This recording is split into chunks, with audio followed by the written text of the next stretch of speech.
100s in the forecast as we're starting to dig a little bit deeper into our summer season. I'm ABC 10 Chief Meteorologist Monica Woods, and we're going to be taking a look at the days that we see some of the peak heat in our extended forecast. We'll get going with wrapping up this current work week with our satellites and radar showing dry conditions. We are going to be tracking the opportunity of thunderstorms in this year, and not so much into the Thursday or Friday forecast. It more so starts to pop up a little bit more into the weekend. Now, the temperature trend, again, has been quite favorable for the start of summer. First couple of days of summer, generally speaking, below average. We had that one day on Monday above average at 93 degrees, and then we brought down temperatures once again to 85 on Tuesday, 90 on Wednesday. We're going to start to move those readings up, but we're right about average right now with Wednesday's high at 90 degrees. That's going to put us with 5 days at average for the month, and going toe-to-toe for above average days and below average days. We're at 10. It's very likely we're going to jump that number up, though, for the above average temperatures, because we start to see a little bit of a pattern shift here. High pressure ridge building in, and the heat will build as well. That sinking and warming air across the entire west coast. And you're going to see that represented here with these contours starting to shift into the beginning of our weekend. We're coming up by about 5 to, in some places, 10 degrees above average. It's not going to be universal, though, throughout the state. And we'll show some places that are actually going to be staying pretty cool, that being along the coast. So our extended forecasts continue on ABC 10 Plus. That's our free app. Download it wherever you stream for free on TV. Live, local, always on with explainers and weather and climate specials. Our headlines include that light breeze continuing for our Thursday night, early Friday morning. Tomorrow, the summer heat making a return. And of course, got to look ahead to that 4th of July forecast. Hard to believe we're wrapping up June and heading into July. Our futurecast kind of showing a little bit of low cloudiness and fog for the morning hours for the coast. Now that starts to retreat. A pretty nice looking forecast for the coast. And I will say, if you're looking at a place to beat the heat this time of year, it tends to be the coast. For the valley, we've got clear skies. And again, for our Friday, largely a dry forecast for this year. A few clouds building for the afternoon, but it's not until our Saturday forecast that we see some of those thunderstorms starting to pop up along the crest. And again, we'll start the day off with morning fog for the coast, but then partial afternoon clearing. Our heat risk starts to build into the weekend. It will be most prominent for our Saturday forecast. It starts to dwindle a little bit into Sunday and then really starts to retreat on Monday when we pick up more of that onshore flow, pulling in that cooler Pacific breeze. But it has been 26 days and counting since the Sacramento area has hit 100+ degrees. We have to go all the way back to last month, May 31st, and we've only had 2 100-degree days for the entire year, that being May 30th and May 31st. The month of June has been free of 100-degree heat. We're just hoping we don't get it on the back end right through July, August, and September. But yeah, 2 days so far this year with 100+ degree temperatures. We average 16. Our record in 3 years, 1960, 61, and 1988, all with 35 days of 100+ degree temperatures.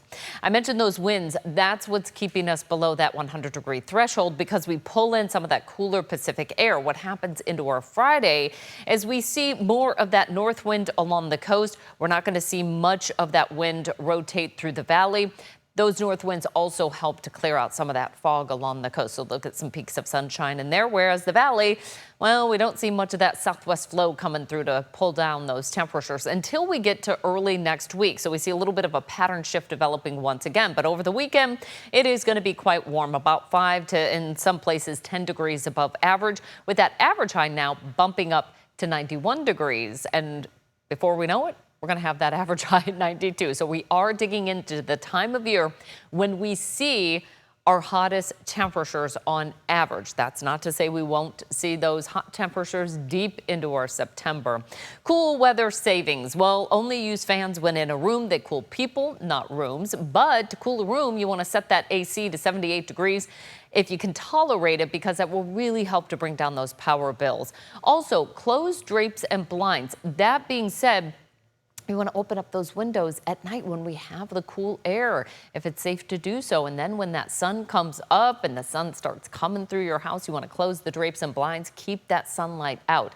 Don't use big appliances in the evening either. Those tend to heat up the house, and also that's when we usually get our highest rates for our power.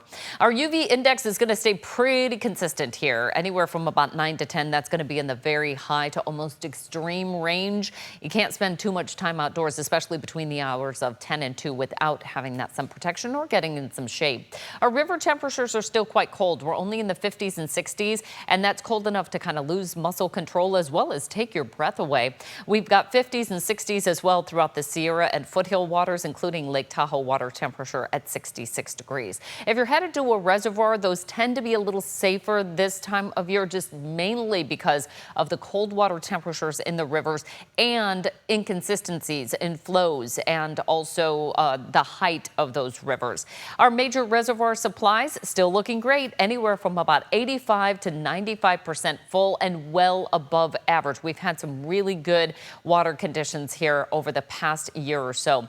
50 to 95% full for many of our reservoirs throughout the central Sierra. We're a little bit lower for the San Luis Reservoir. That's an off-stream pumped reservoir, so they have a lot of flexibility in terms of allowing water releases to happen. And this is the time of year water is at its highest demand. So our reservoirs tend to go down. We're past that peak snowmelt. We've stored all the water that we can for the coming dry season, which is right now, and we're pretty much in the heat of it. Our monsoon season soon to start up in the desert Southwest, and then we get into some of that peak heat come July, August, and September, when evaporation rates can be quite high. At the end of September, we reboot and we start the water year all over again on October 1st. We're not going to see much in the way of thunderstorms for this year yet. Again, that high pressure ridge keeps things pretty stable into our Saturday forecast. By Sunday, as that high starts to migrate its way north and off to the east, we'll see a slight chance of thunderstorms pop up. And then by the time we get to early next week, we actually have this little low off the coast, which will add to the instability.